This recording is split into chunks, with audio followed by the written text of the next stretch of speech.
Hey everyone, it's Steven from Tostemac and welcome back to the Tostemac Talks, where we sit back, relax, and I talk about life. Now, usually in these videos, I talk about either a recent event, something I've learned from something that happened, or something going on in the world currently. But today, I want to do something a little different. I want to share with you a story from my personal past. And this one in particular is how I used to be a game tester. Yeah, that's right.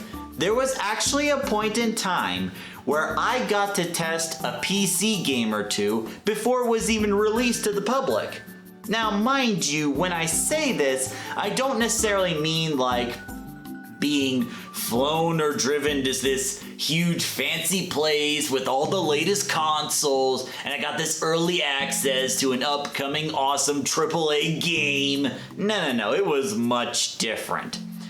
I got to be a game tester for a group known as, and I hope I get the name right, Knowledge Adventure.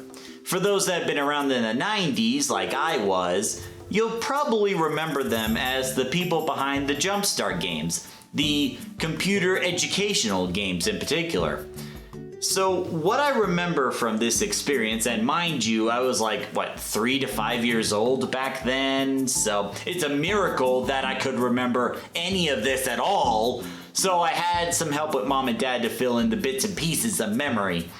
So what I remember was I was walking into this huge, bright, and colorful facility, and I'm pretty sure Dad was there with me. And we were walking through this building, and I see this row of computers that other kids were on playing the same game, and I was assigned to a PC, and I believe the game I was testing was Jumpstart Preschool, and I was having a lot of fun with it at first.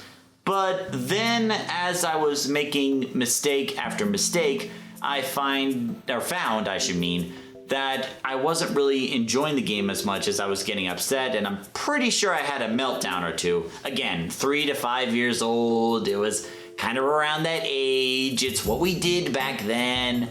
So what happened after that was the developers tweaked the game where if you make a mistake, something funny happens instead of something bad or just giving a thumbs down.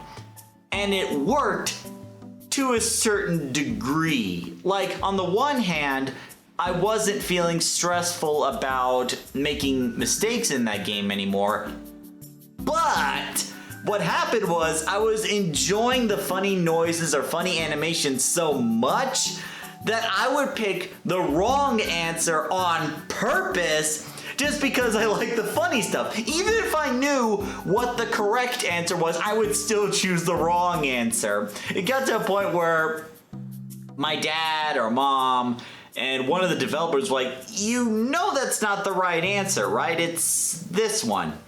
And I was saying to him, yeah, but I like picking this one because it's funny.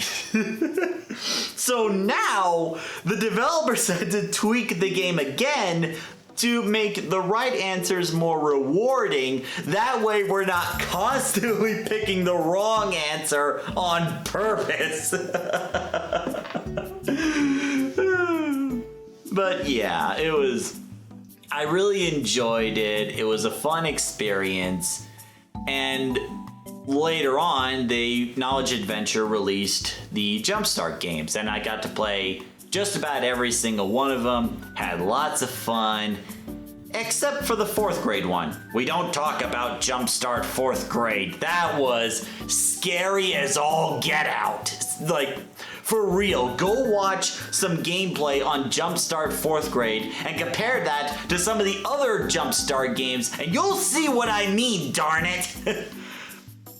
But if you were to tell me back then that the gameplay I did during that testing would have a huge impact on how the Jumpstart games would be made, I probably wouldn't have cared at the time. I just like playing games. But looking back, it's kind of amazing to think about how little bits of feedback here and there could have like a huge difference in the future. So It was something that I just thought about recently because last week I did the autism and gaming video talking about video games, and that video is actually doing really well. So I just figured it was appropriate to share this story with you. So what do you think? Did you like this story? Do you want to hear more stories from my past? Let us know in the comments section below and let's start a conversation here. And on that note, it's time to end the video. Thank you very much for watching, everybody. If you enjoy what you see, don't forget to like, comment, and subscribe to Tostemac to stay up to date in our latest videos. I hope you enjoyed the story I shared. Maybe I'll share more stories in the future. And until the next video, see you later. Man, I gotta do something about this chair.